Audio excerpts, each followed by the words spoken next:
109, which brings us to tonight's game against the Jazz. And boy, oh boy, it was a doozy.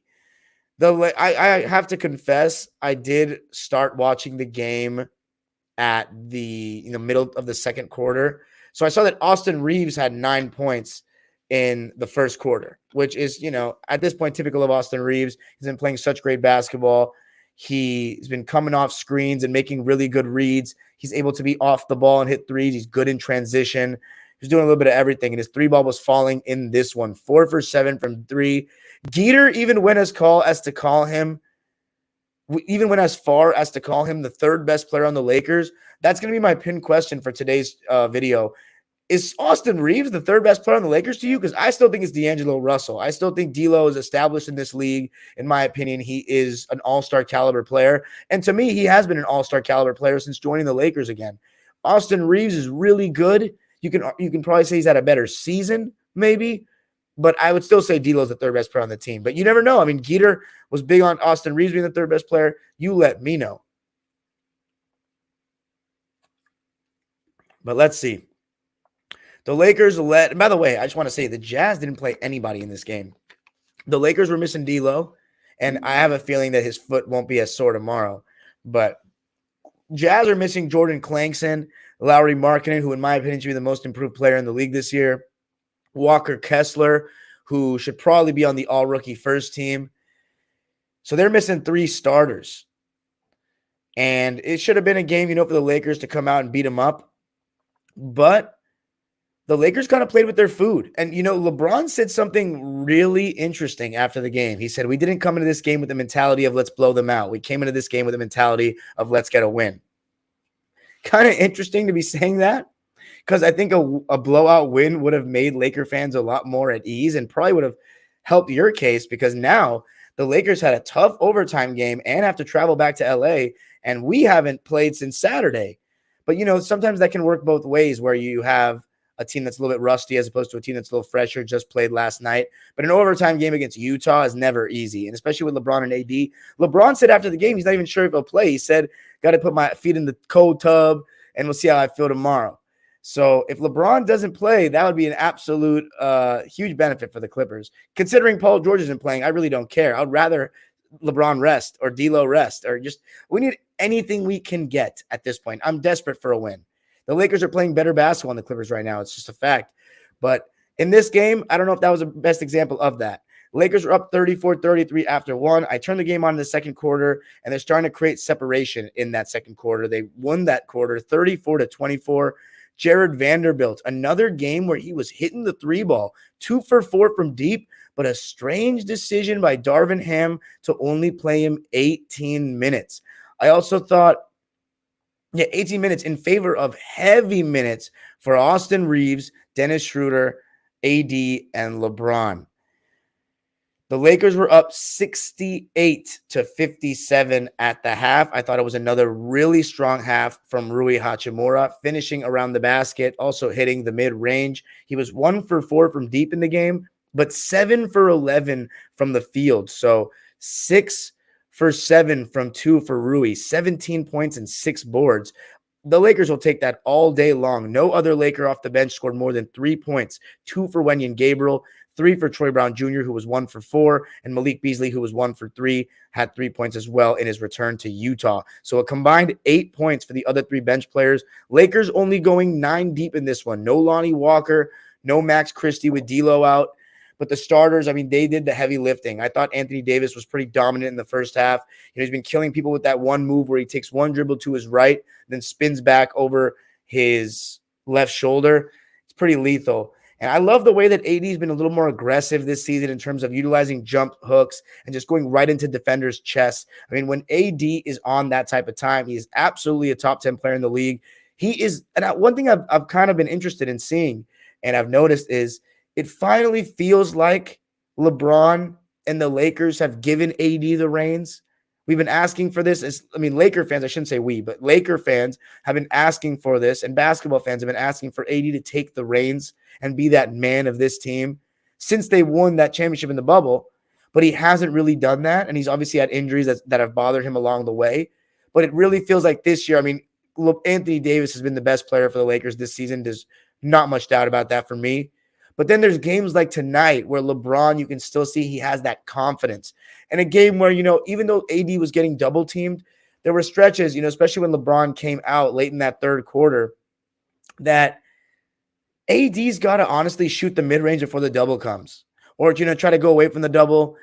I think he did a good job of attacking when they were doing the fake double, loading up and not fully committing. Thought he was doing a good job of putting it on the deck, getting inside the paint, hitting jump hooks or going to the rim, trying to get fouled.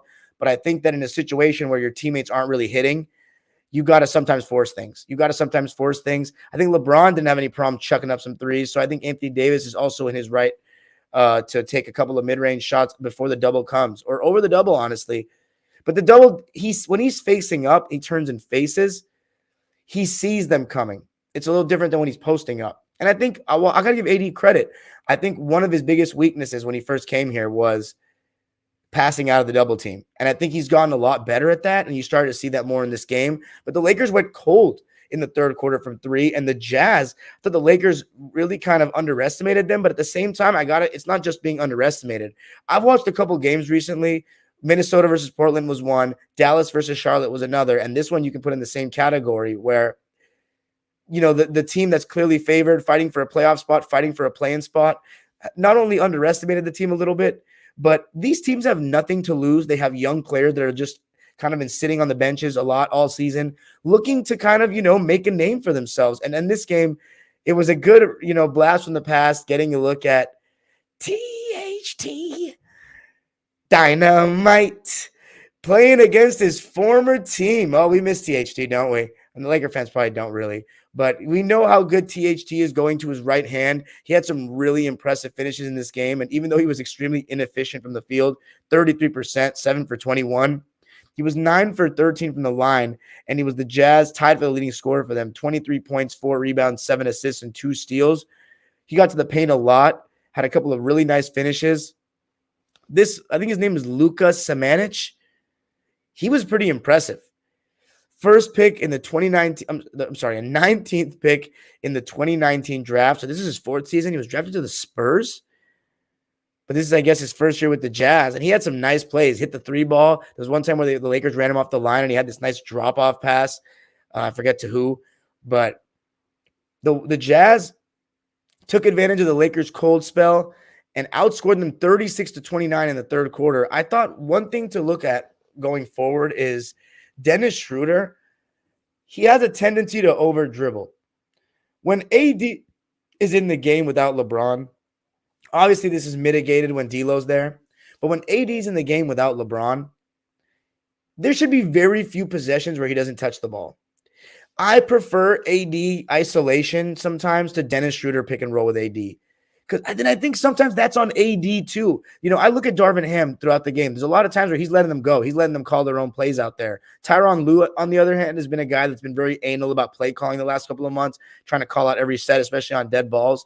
But Darvin Ham kind of lets LeBron, D'Lo, and them ride a little bit more. Dennis Schroeder, a couple of times, he's not only just over dribbling, but get the ball to AD, man. Like, he thinks sometimes he'll be on the floor and it feels like he thinks he's the third guy. It really should be Austin Reeves and D'Angelo Russell. But other than that, Dennis plays really hard. He does other things, and he finds a way to impact the game in a winning way at the end of the day. He's been a really good pickup in terms of getting him back for the price that they got him back for.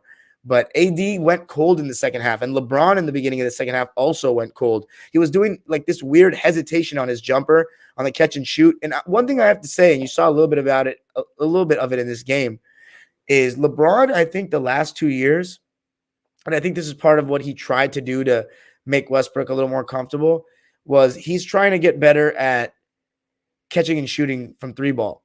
His catch and shoot threes have felt a lot more natural the last 2 years. There were shots that he was not taking really at all in 2021 and 2020, at least not quickly off the catch. He would hesitate a little bit, wait, survey, but most of the time just kind of attack closeouts or just pull it back out. And usually LeBron's not on the receiving end of those kind of passes anyway. He's the controller. He's the one delivering the pass. But those first 2 years with the Lakers, and then obviously those last couple of years in Cleveland, didn't really feel like he was catching and shooting from three. It never really been his MO. But the last 2 years, it feels like he's gotten more comfortable at that. And he made one left corner three to break a little drought for the Lakers in that third quarter. But AD went cold. The double team was starting to work a little bit. And the fourth quarter was a good one. It looked like the Lakers had the game wrapped up, though. And I was surprised that Rui Hachimura wasn't closing. The Lakers are going with a lineup of Austin Reeves, Dennis Schroeder, LeBron, AD, and Troy Brown. I thought Rui Hachimura was going to close given the way he had played, or at the very least, Jared Vanderbilt, who was shooting 50% from three and obviously does a good job on the boards and plays really good defense.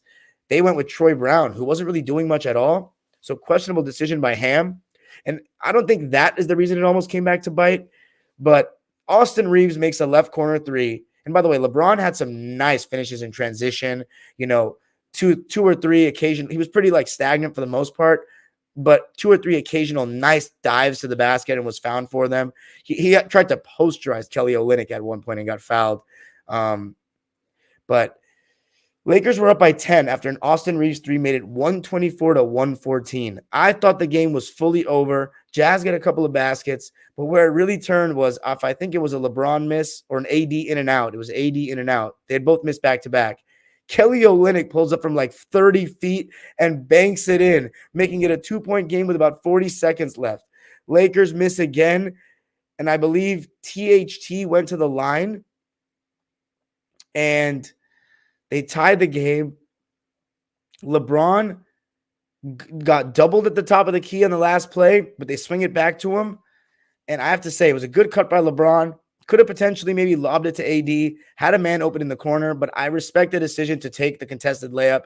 It's LeBron James. And it's interesting. He said that's his strong hand. LeBron's always been an ambidextrous guy. I know he writes with his left hand. He said that was his strong hand. He said he blew the layup. It was not an easy layup, but LeBron's one of the best finishers through contact we've ever seen. So for his high standards, he thinks he should have made it. Game goes to overtime. The Jazz have all the momentum. You got to give the Lakers credit, especially LeBron James. This was the first game since he came back from injury where he really looked like, oh, he's back. And listen, I've compared this LeBron injury and late return to the 2021 season, our first full season on Dime Dropper. And LeBron never really fully looked the same.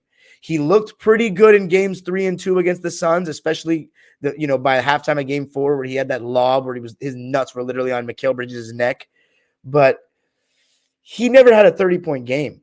Tonight he had a 30-point game and played into overtime. So I would have to say he looks better right now than he did back then, and the vibes are a lot better right now because that was a season where the Lakers started out great and started slipping. This is a season where they started 2-10, and the vibes have only increased in terms of positivity. I mean, he had the guys making animal goat noises in the locker room because of the performance that LeBron put up. 9 points in the overtime, a big three to tie the game to respond to the initial and one that Kelly Olynyk got off the tip-off.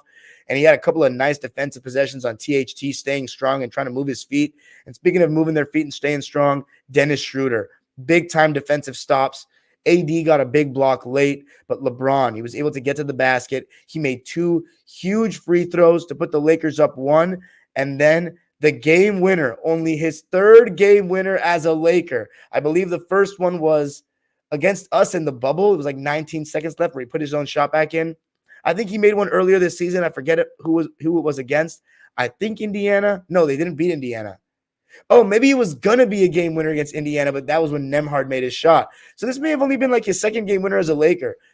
I think there was one more. There's no more than 3, but it was an amazing move. Usually you see LeBron driving left and spinning over the right shoulder. This was, they cleared the right side out, and he said he drew it up. LeBron said he drew it up. So got the coach on the floor, drew it up, isolated, hard drive right, spin over his left shoulder, double clutch through contact, finish off the glass. Beautiful finish by Bron. That's what great players do, make big plays. And on the last play, THT, maybe he ball hogged a bit, but he was the main man in this one. Colin Sexton only played, and he'd been out for a couple of games. 16 points, had 15 points on 50% shooting in 16 minutes. So he got 14 shots up in 16 minutes. That was really cool to see. And you know what else was really cool to see? Chris Dunn from Providence. 10 points, 4 rebounds, and 4 assists. Had some nice plays in this game, including a fast break assist to a trailer. I forget who that was. He was 4 for 8 from the field. And also, Damian Jones was 3 for 3 from deep. I've never seen Damian Jones make a 3. Of course, that's former Laker Damian Jones, who was traded with Juan Toscano Anderson for, I believe, Vando and Beasley. But and obviously Westbrook. But wow, 3 for 3 from deep, and the Lakers are letting him take all those. Ochai Agbaji also was really good. 22 points for him. He's a very underrated rookie, 14th pick in the draft. Came over in the Donovan Mitchell trade, 7 for 15 from the field and 4 for 8 from deep. And Kelly Olynyk was really good, 23 points, 7 boards, and 7 assists on 7 for 10 from the field and an amazing 4 for 4 from deep.